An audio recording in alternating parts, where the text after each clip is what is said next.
മഹാലക്ഷ്മി സീരിയലിൻ്റെ latest episode റിവ്യൂയിലേക്ക് എല്ലാ കൂട്ടുകാർക്കും സ്വാഗതം.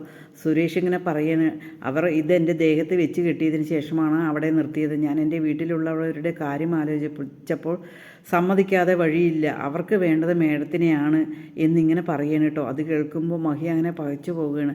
അതിനുശേഷം മഹി പറയാണ്, സാരമില്ല, ഞാനിവിടെ ഇറങ്ങാം, എന്നെയല്ലേ അവർക്ക് വേണ്ടത്, ഞാൻ ഇറങ്ങിക്കോളാം എന്ന് പറഞ്ഞ് മഹി ഇറങ്ങിയിട്ട് ഗോഡൗണിലേക്ക് പോവുകയാണ് കേട്ടോ. സുരേഷും ഒപ്പം തന്നെ പുറത്തേക്ക് ഇറങ്ങുകയാണ്. അതേസമയം മഹിയെ കാണാതെ കണ്ണൻ ഇങ്ങനെ അനന്തുവിനോട് പറയണം, എന്താ അത്ര നേരം കാണാതെ, നീ ഒന്ന് ലേഖയെ വിളിച്ച് നോക്കുക എന്നിങ്ങനെ പറയണം. അനന്തു ലേഖയെ വിളിച്ച് നോക്കുമ്പോൾ ഇവിടെ എത്തിയിട്ടില്ലല്ലോ ഇത്ര നേരം, ഞാൻ എന്തായാലും അവളെ ഒന്ന് വിളിക്കുക എന്ന് പറയണം. അതിനുശേഷം കണ്ണൻ വീണ്ടും പറയണം, ഒന്നുകൂടെ നീ വിളിക്കുക എന്നിങ്ങനെ പറയണം.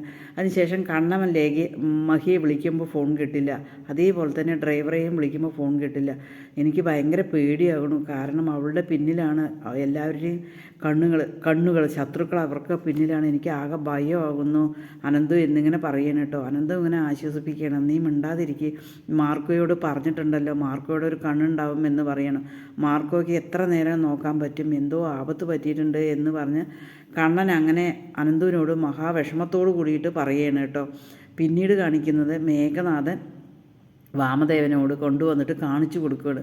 മഹി ഗോഡൗണിലേക്ക് കയറുന്നതെല്ലാം കാണിച്ചു കൊടുക്കണം. അത് കണ്ടിട്ട് ആകെ പൊട്ടിച്ചിരിക്കുകയാണ് വാമദേവൻ സന്തോഷം കൊണ്ട്. ഇന്ന് രാത്രി അവളെ ചിത കൂട്ടാൻ പോവുകയാണ്. ഏതായാലും അവളെ ചന്ദനം കൊണ്ടാണ് ഞാൻ ചിത കൂട്ടാൻ തീരുമാനിച്ചിരിക്കുന്നത്. അതിൽ പെട്രോളും ഒഴിച്ച് കത്തിക്കണം. എനിക്ക് തന്നെ അവളെ കാണണം. അവൾ മരിച്ചു എന്ന് എനിക്ക് ഉറപ്പ് വരുത്തണം. കാരണം അവളെല്ലാം കഴിഞ്ഞ് നമ്മൾ സന്തോഷിക്കുന്ന സമയത്ത് അവൾ തിരിച്ചു വരും. അതാണ് പതിവ്. ഒരിക്കലും അതുണ്ടാവരുത്, എനിക്ക് നേരിട്ട് കാണണം എന്നിങ്ങനെ പറയണം. അത് കേൾക്കുമ്പോൾ വാമദേവൻ പറയുന്നുണ്ട്, നിന്നെ വല്ല സംശയമുണ്ട്? എന്നെ ഒരു സംശയമില്ല. എന്നെ അടിച്ചതിനും എൻ്റെ അച്ഛനെ അടിച്ചതിനും അവനുള്ള തക്ക ശിക്ഷയാണിത് എന്നിങ്ങനെ പറയണം കേട്ടോ. അതേസമയം പിന്നീട് പ്രതാപ് അങ്ങനെ പൊട്ടി ചിരിക്കണം. അത് കണ്ടിട്ട് കരുണയും മുത്തശ്ശി ഇങ്ങനെ ചോദിക്കുക, എന്താ അച്ഛന് പറ്റി, എന്താണ് നിനക്ക് എന്തെങ്കിലും കുഴപ്പമുണ്ടോ ചോദിക്കുക. അവൾ തീർന്നു അമ്മേ എന്നിങ്ങനെ പറയണം. നീ ഇത് പല പ്രാവശ്യമായി പറയണം കേട്ടോ. ഇനി ഇത് പറഞ്ഞു കഴിഞ്ഞാൽ മോള് നിന്നോട് ദേഷ്യപ്പെടും, ഇനി ഇത് മോളയുടെ നീ പറയരുത് എന്ന് പറയണം. ഇല്ല, എല്ലാ കാര്യങ്ങളും എന്നോട് മേഘൻ വിളിച്ച് പറഞ്ഞിരുന്നു.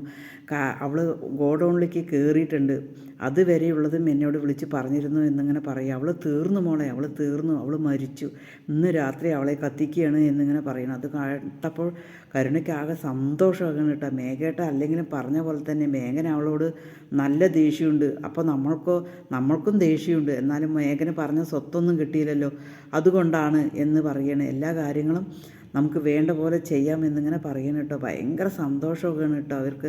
ഞാൻ എന്തായാലും ഉണ്ണിയേട്ടനോട് വിളിച്ച് പറയട്ടെ. എനിക്ക് വേണ്ട, നീ നേരിട്ട് പോയി പറഞ്ഞാൽ മതി എന്നിങ്ങനെ പറയണം.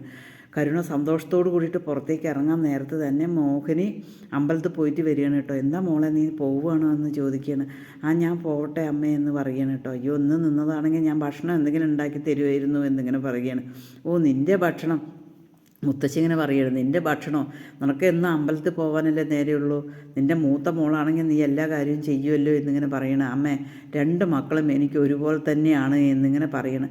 അതേസമയം കരുണ പറയണം, അമ്മേ ഞാൻ നാളെ വരാം എന്നിങ്ങനെ പറയണം, അമ്മ ഉണ്ടാക്കുന്ന ഭക്ഷണമൊക്കെ ഞാൻ കഴിച്ചോളാം എന്നിങ്ങനെ പറയണം.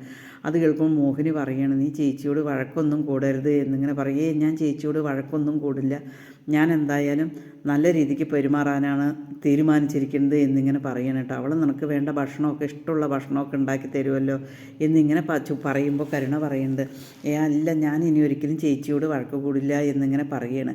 എന്നിട്ട് മനസ്സ് പറയുന്നുണ്ട്, ജീവിച്ചിരിക്കുന്നവരോടല്ലേ വഴക്ക് കൂടുക, മരിച്ചവരോട് വഴക്ക് കൂടേണ്ട ആവശ്യമില്ലല്ലോ എന്ന് പറഞ്ഞതിന് ശേഷം യാത്ര പറഞ്ഞിട്ട് കരുണ അങ്ങനെ പോവുകയാണ് കേട്ടോ. കരുണ പോയതും മോഹിനി ഇങ്ങനെ ചോദിക്കുന്നുണ്ട്, എന്താ ഇന്ന് അവൾക്ക് ഭയങ്കര സന്തോഷമാണല്ലോ എന്നിങ്ങനെ ചോദിക്കുക. അപ്പോൾ അവൾ സങ്കടപ്പെട്ടിരിക്കണോ, അതോളം നിനക്ക് കാണേണ്ടത് എന്നിങ്ങനെ ചോദിക്കണം കേട്ടോ. നിങ്ങൾ രണ്ടുപേരും അല്ലേ അവളുടെ വളർത്ത്, അപ്പം നിങ്ങളുടെ സ്വഭാവം ഉണ്ടാകുമല്ലോ, അവൾക്ക് എന്തോ ഒരു പ്രശ്നമുണ്ട് എന്നിങ്ങനെ മോഹിനി കരുതുകയാണ് കേട്ടോ. പിന്നീട് കരുണ ഉണ്ണിയോട് പോയിട്ട് പറയണം കേട്ടോ. ഉണ്ണിക്ക് കരുണ മുഖം കണ്ടതേ സന്തോഷമാകും. തീർന്നു, ഇന്ന് എല്ലാ കാര്യവും തീർന്നു, ഇന്ന് രാത്രി അവളുടെ ചിത കത്തിക്കുകയാണ് എന്നിങ്ങനെ പറയണം കേട്ടോ. എനിക്ക് ഭയങ്കര സന്തോഷമായി.